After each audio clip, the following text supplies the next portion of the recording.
everyone, and thank you for attending today's webinar. Andy, I was loving the dancing on the There you screens. go. That was an awesome way to start the presentation today. We're covering Pro Tools, mixing effects number 2, using EQ. And as most of you know, we have Andy Hagerman with us today, and we're always so happy to have Andy with us. As he is one of our master instructors and he writes a lot of the content, so you're in for a treat today. Those of you that are watching us on Zoom, we'll just quickly go through these housekeeping items. The session is being recorded so that we can play that back later. Your audio is muted. You are able to ask questions using the questions field. If you're watching us on social, give us a shout out. Let us know where you're watching us from. And you can ask questions in the social feeds as well. And I will be trying to monitor as many as possible. And so let's see. Oh, we have some in from the UK. Oh, we have some in from Japan, Andy. So right around the corner from you. So awesome. And again, we have Andy Hagerman, who's one of our Avid Master Instructors doing today's session. And we love Andy's session. So I'm going to go ahead and hand it over to you and start monitoring the feeds. Brilliant. I'm going to share my screen. And let's see here. All right. And we're seeing it. Great. Fantastic. So this is the second in a series of 4 webinars that we're doing that kind of relate to different aspects of mixing. Now, mixing is deep waters, right? So there's no 4 webinars or even 400 webinars are going to teach you all the things and nuances about mixing, but hopefully we can get you thinking along certain lines and to show you some things inside of Pro Tools that's going to make using the key effects and techniques of traditional mixing more efficiently and more effectively. So today we're talking about EQ. Now, there are a number of different EQs out there, but think of EQ as being a series of little amplifiers, okay? And probably the simplest of the EQs is something like this. So this is what's called a graphic equalizer, okay? And forgive the primer. We're going to be talking about the basic nuts and bolts of EQ and defining the bits and bobs. Folks that are experienced are going to know this stuff already, and we'll move on beyond that and start to talk about Pro Tools stuff. But I want to make sure that we establish a common vocabulary first. So this is your graphic equalizer. And what these have is, so you got 1, 2, 3, 4, 5, 6, 7, 8, 9, 10 bands, okay? 32, 64, and then so on and so forth.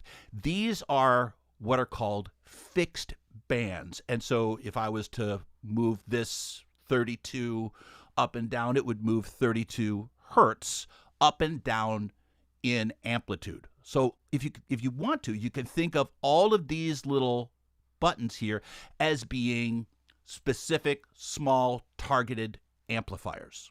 Okay. Now, graphic equalizers are great. They're very visual, right? So you could do a lot of really cool things with graphic equalizers. But the problem with graphic equalizers is these bands are fixed not only in position, but also in how wide these bands are.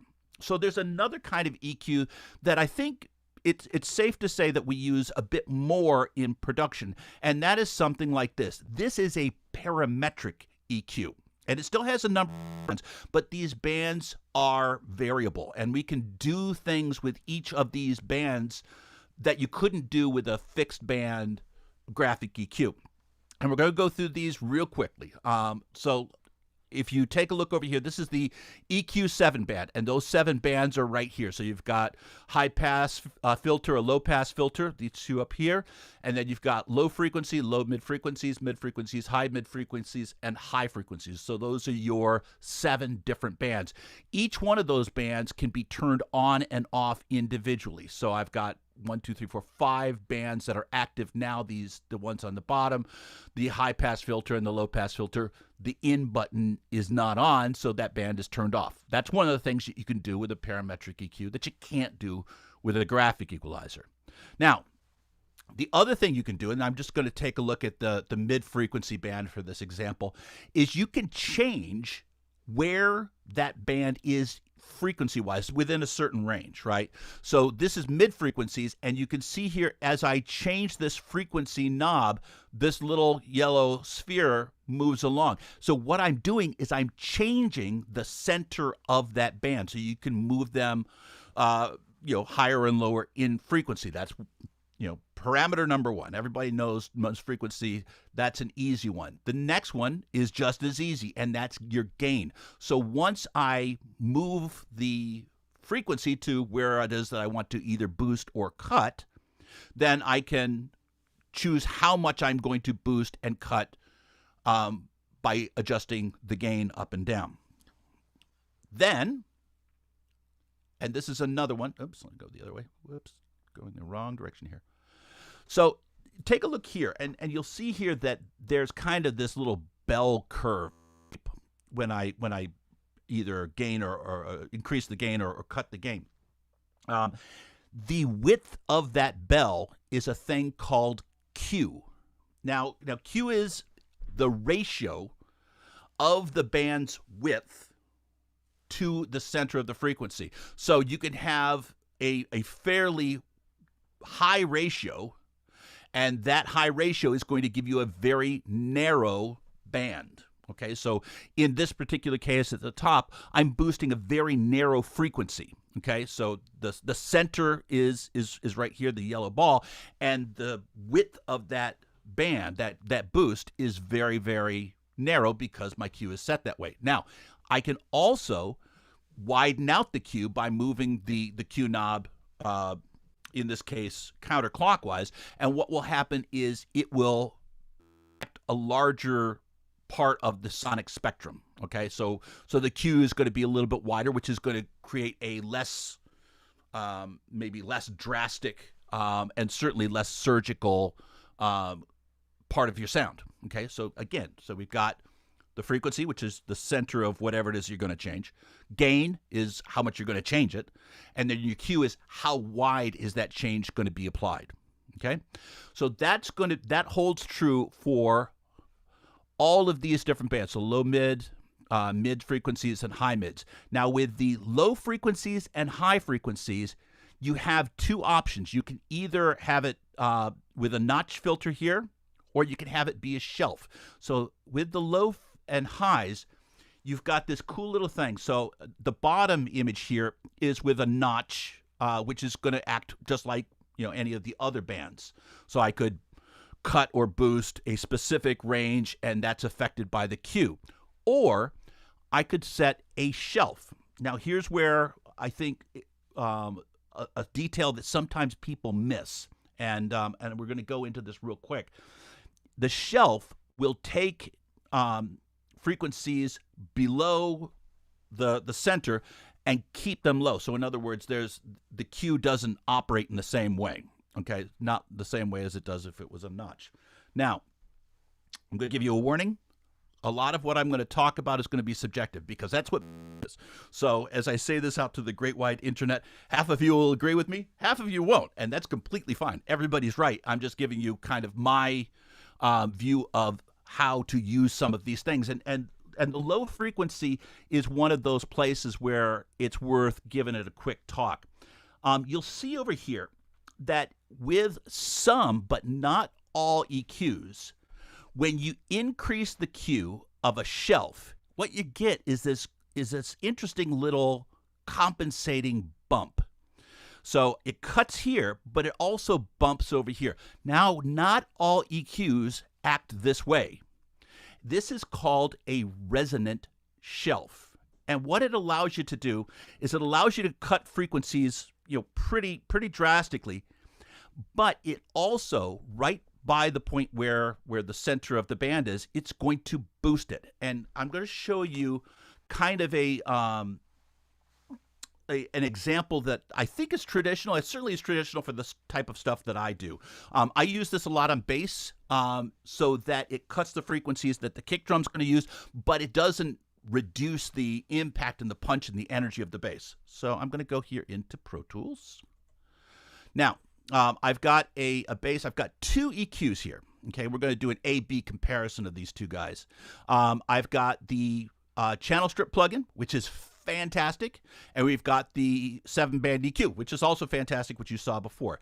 Here's a bass part without any of these. So I've got both of these two bypassed. And if you take a listen to them, you're going to hear the bass there, okay? So that bass is this little slappy poppy song. Okay, now, what I want to do is I want to cut the low frequencies to make room for the drums, because if I've got a low frequencies in the kick drum and I got the same low frequencies in the bass, that's going to give me a muddy mix. Now, let me show this is right over here. If you take a look at the bottom part of the channel strip plugin, you're going to see I've got my low frequency set as a shelf, and you can see it's got a nice gentle curve down. It's useful, but not necessarily for this. So I'm going to go ahead and play my bass. And I'm going to solo it. And I'm going to real quickly unbypass this. Now, did it cut low frequencies? Yes, but it also kind of sucked all the joy out of the bass part, because it's only cutting and it's not compensating for the cut that it made. So that's a non-resonant shelf, and it's great. It's great for what it does. But I'm going to use this one. So here's what a resonant shelf looks like, and this is a pretty aggressive one, and it's right around the same area where both of the frequency centers are right around the same area. But listen to the difference here. So I'm gonna bypass this, so you're hearing without any EQ. Now I'm gonna bypass it.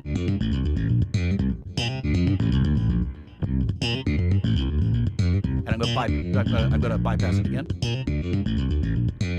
Now, if anything, the bass got a little bit punchier, because what I'm doing is I've moved that resonant filter to a place where the bass really pops, and I'm cutting the frequencies below it. So it doesn't appear to be quieter, and at the same time, it's making room for the drums. So I'm going to do a A-B again, so to let you hear in place. So here's the original. Here's a non-resonant shelf.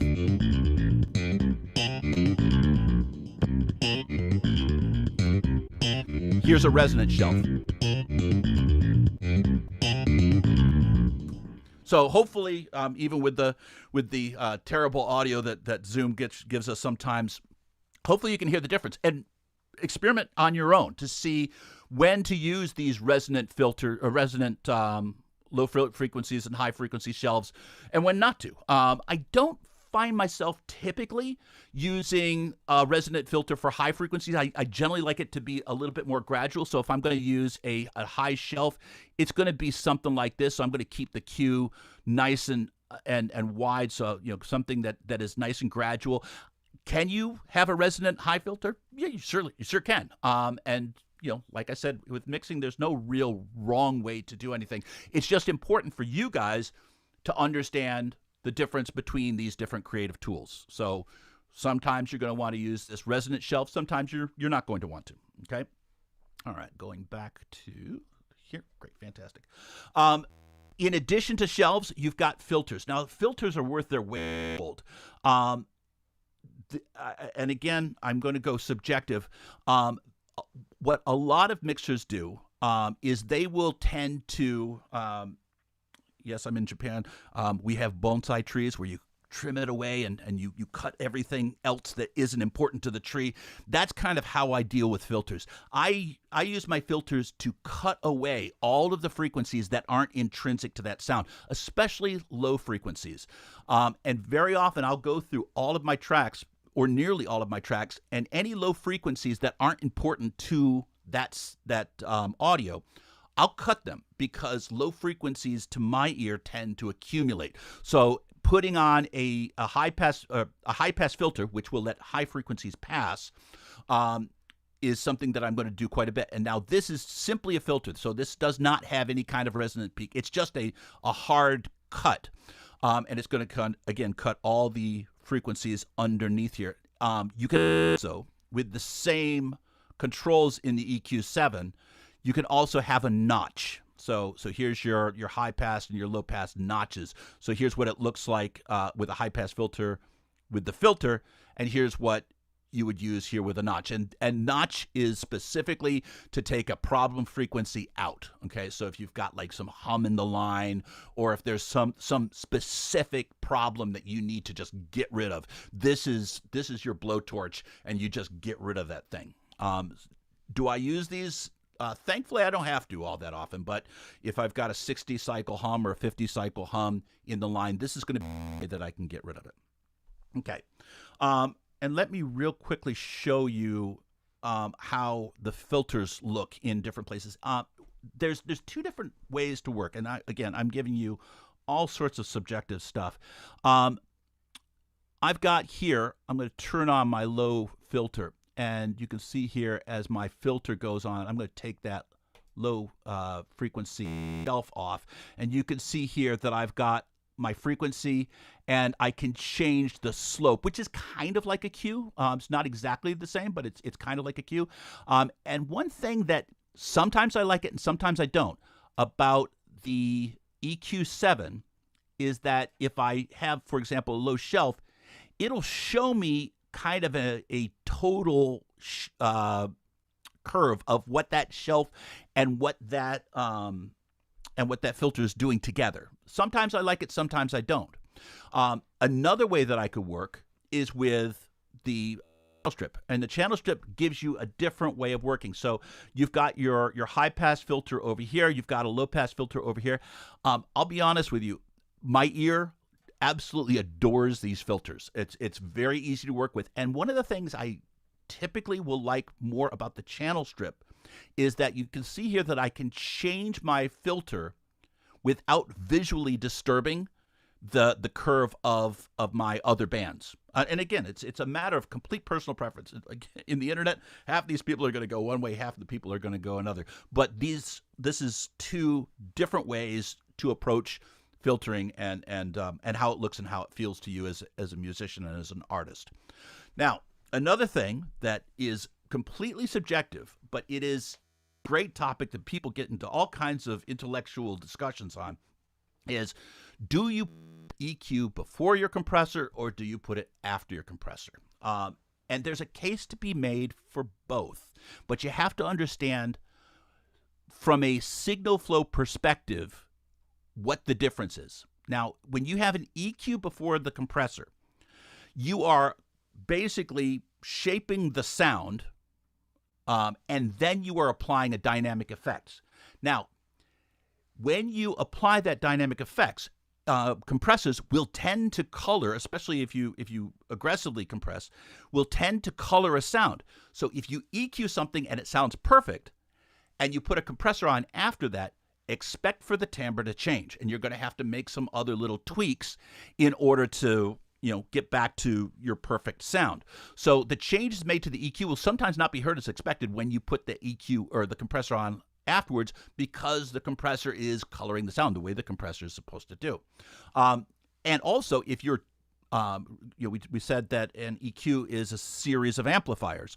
Well, if you're amplifying, changing the levels of individual parts of the sound, you're changing the level of the total output of the sound, and that's going to affect how your compressor will work. So both of those things can happen. Now, it has a very long storied, respected tradition in music production, and typically speaking, it's very easy to get a nice, warm, harmonically sound when you put your EQ before the compressor. Okay, now you can go is to put the EQ after the compressor. So in other words, you get your levels with the compressor the way you want them to go. You get the punch, you get the attacks, and we'll talk about dynamic effects in the next seminar, but you get your compressor to do what you want your compressor to do.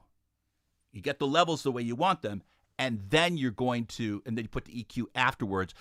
I'll be honest with you, if you want to have surgical control over how you sculpt your sound, you're going to find that it's going to drive you a little bit less crazy by putting the EQ after the compressor, because the EQ is not being affected by the coloring of the compressor.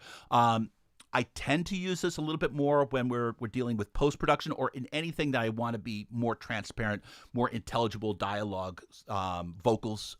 Sometimes depends, right? There are no hard and fast rules, but there are pros and cons for both of these things, and those are two ways to go. Another again, subtractive way of working is additive versus subtractive EQ. Now, I'm going to jump right into the pit on this because there are a lot of discussions. But if you'll forgive my arrogance, I will say that a lot of the discussion is based upon technology that you're not using right now. Okay, so additive EQ is basically you take what you like and you boost the good stuff. Okay, as you boost things that you like, can you cause signals to clip? Yes, you can. Okay, and you're gonna, at the very least, you're gonna eat up some of your. That's one way to go. Subtractive EQ is, instead of boosting the good stuff, you cut away the bad stuff. Okay, you get to the same ultimate destination, but you get there from two different ways. Now, here's where the traditional position of subtractive EQ is better. Here's where it comes from. Is when you take this series of amplifiers, which is what an EQ essentially is, when you boost something on an analog circuit that's an amplifier, when you boost, you are going to introduce what's called nonlinearities, which is also called distortion. Now, that harmonic distortion could be exactly what you want, but it will color the sound when you boost frequencies, and the more you boost them, the more it's going to color the sound.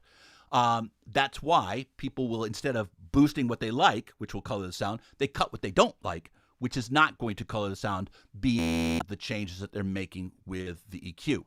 Now, we don't have amplifiers in plugins, so you could cause things to clip, of course. You can eat up your headrooms. Yes, you can do that. But because we're not dealing with physical amplifiers, with your normal EQ7 and your native plug-in EQs in a digital world, you're not going to get that same kind of behavior that you would normally get with an amp. So that's where the historic preference for subtractive EQ comes from, I think. That's my feeling. I will say that typically speaking, most mixing that comes to my desk, and most of the mixing that I do, is done primarily as subtractive EQ. But don't feel like you have to be constrained by that. It's not meant to be a chain that keeps you from being creative.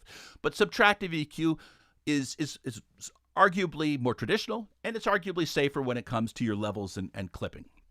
Now, moving on, here's again my way of working, and I'm not the only one.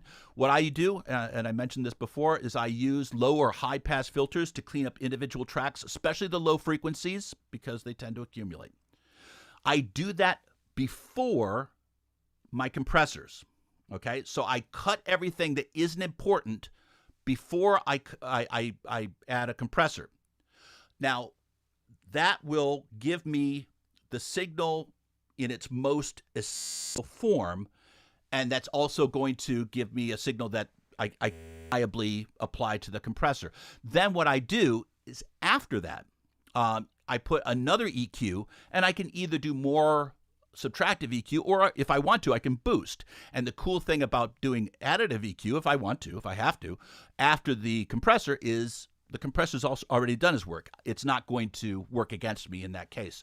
The other thing that I tend to do is, if you're going to boost things with additive EQing, it's normal to boost things with a wide Q. So in other words, you bring up the lows or you're bringing up the highs. You're not having a real surgical frequency that you bring up typically, right? But when you want to cut, for example, sibilance, or if there's a buzz or noise of some kind, that's, when you cut, I tend to cut with a more narrow Q. The other thing that I do, and this is more for you post guys, is don't forget, and I get this all the time with video. It drives me crazy. When a sound is further away from you, of course it's going to be quieter. Okay, so everybody knows that when something's moving away from you, you bring the volume down. That happens all the time. It's no big mystery. However, as an object moves away from you, or as its distance increases, more and more of the high frequency content of that sound is being lost.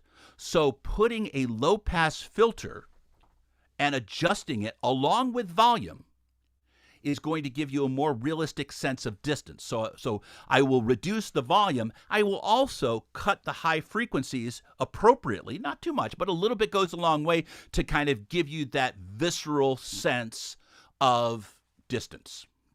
Okay, now, before we go on any further, I want to show two real quick tricks here. One of them is this, sweeping the band. Okay, so here's, let's go over here. So I've got a little bit of dialogue over here. And so if I play this. Well, it's peaches in the summertime. Now, what your traditional workflows are, and I'll go ahead and unbypass this, and we'll make this normal because that's just crazy right there. There we go. Now, what a lot of people will do is if they want to find a frequency that's bad, they will tend to boost the frequency and then have a real narrow Q. And what they'll do is a thing called sweeping the frequency. Well, it's peaches in the summertime. Oops, wrong track. Let me go.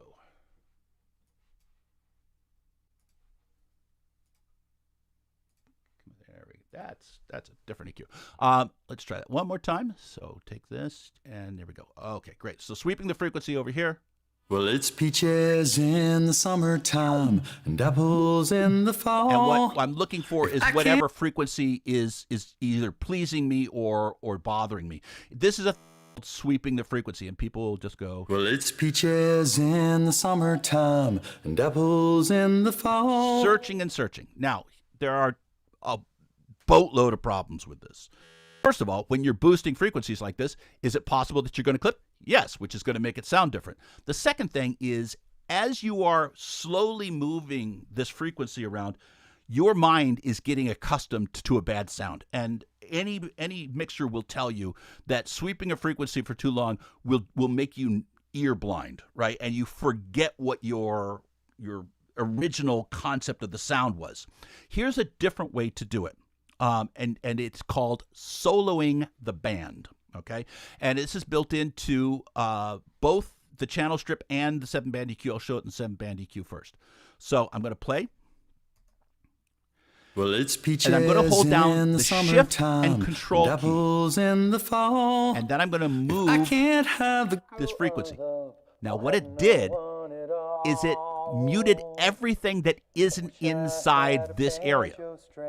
Made of golden twine. Now, maybe that's where it sounds boxy to me. Can I change the cue?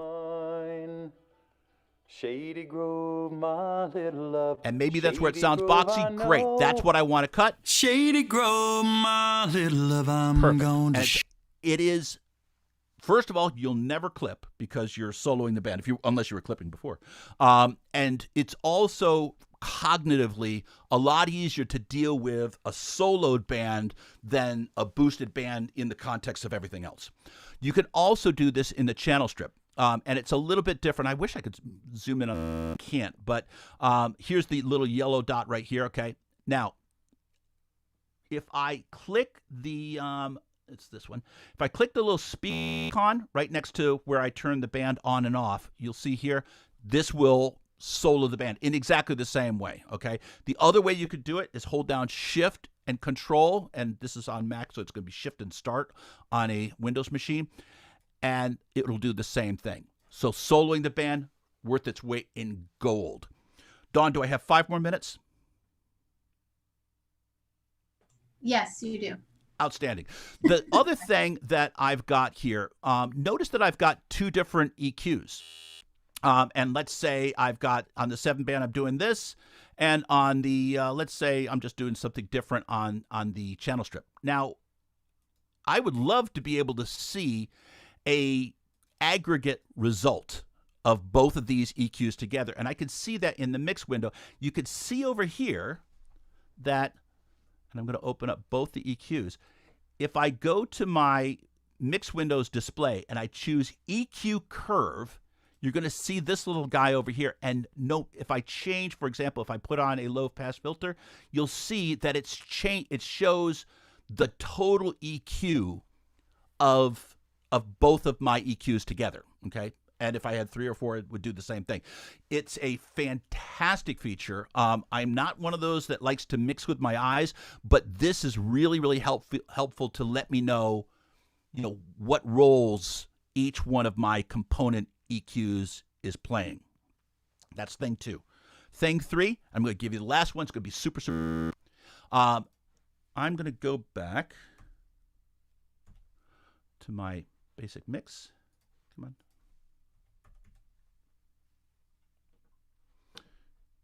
All right.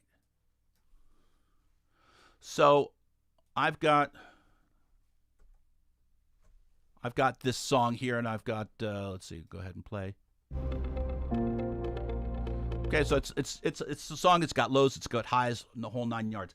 There's a plugin that you might not know that you have. If you've got a subscription, or if you have the Pro Multiband compressor, then you also have another really cool little plugin. So what I'm going to do, I've got my main sub, which is an aux track, and I'm going to go to Plugins, Multi-Channel. I'm going to go to Other. And if you've installed the Pro Multiband compressor for the dynamics, you also get this Pro Multiband splitter. And this is the Swiss Army knife of working with different bands. It has 4 different bands. So low, low mid, high mids, and highs. That's what they're nominally called. I'm going to deactivate 3 and 4 just for the purposes of description. And what this does is it's going to output from the plugin. So what I'm going to do is I'm going to take this, I'm going to change my output to no output. I'm going to create for myself 2 new stereo auxes. I'm not going to name them because I am that kind of lazy. And they're down here. And I'm going to take a look at my input. So the input is going to be plug-in. And anybody who watched the last webinar that I did with virtual instruments knows that some plugins can give you multiple outputs. So I'm going to go to Pro Multiband Splitter, and I'm going to go with low band, which is band number 1. And this is going to be my low sub. And then I'm going to go over here, and this is going to go to plugin, Pro Multiband Splitter. I'm going to go to low mid band, which is the second band. It's just what they call it. I'm going to call this high. Now, if I mute my highs, I can mix my lows and highs and even process my lows and highs differently. And this is a super easy way to work. So you can hear that the only thing coming out of here are my lows, and I could deal with them individually. And this is only dealing with the highs. And the great thing is inside this multiband splitter, it's got a nice little graph showing you what's going on, and you can dynamically change where you want to make that split. Again, you've got 4 different bands, but I use just 2 of those bands to allow me to process the low, the kick, and the bass and the low frequencies, give them a little bit of extra attention, and also then give some breadth and some life and some width to the higher frequencies. And though this isn't EQ, it is certainly EQ adjacent, right? And this is a fantastic little frequency tool that I don't think it gets quite enough play. And that is all I had for this event. And I guess, Dawn, we're ready for any kind of questions. Yes, we are running a little over. So I did also post in some of the social feeds the email, so they can reach out to us via email if we don't get to the questions. One had come in. Can you show us the low compression filter that you had referenced? The low compression filter. On the EQ or on the compressor? On the EQ, sorry. On the EQ. So basically, so here's you've got a high pass filter and a low pass filter. Now I always get these backwards because I'm a simple animal. A high pass filter will cut the lows. So your high pass filter will basically cut your low frequencies. And I use that to cut out the basic rumble and the kinds of things that muddy up a mix. But I could cut off things that are just too brilliant. And so I could engage also my low pass filter, which lets low frequencies pass but cuts the high frequencies. And it's got a filter that it's essentially the opposite of the high pass filter, and this allows me to cut out anything that's just too brilliant. It also is a great way of doing what's called a futz. Now, a futz is a technique of getting audio to sound like it's coming out of a device, like a radio or a telephone or whatever.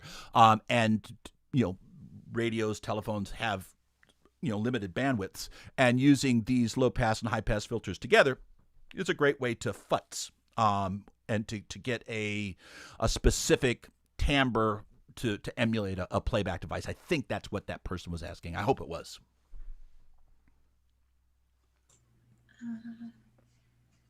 Yes, it looks like you were spot on with that. We're getting a lot of shout outs on social, which is great. Everybody's loving your tips and can't wait to try them.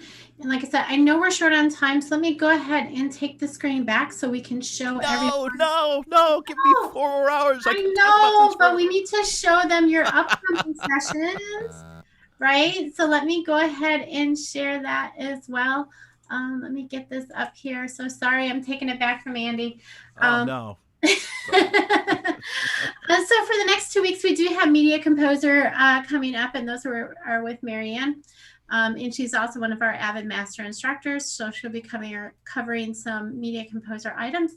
And then we're back with Andy on April 22nd. So mark your calendars. Those are at the earlier time as well, and we're looking to get all these posted.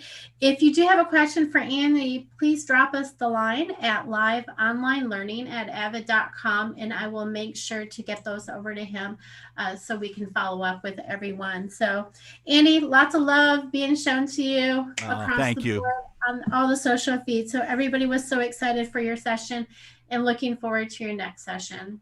Yeah, it's my pleasure. See you next time. Have a good evening, Andy, and everyone else have a good day or evening, depending on where you watched us from. So have a good one. Oyasumi nasai to the person in Japan.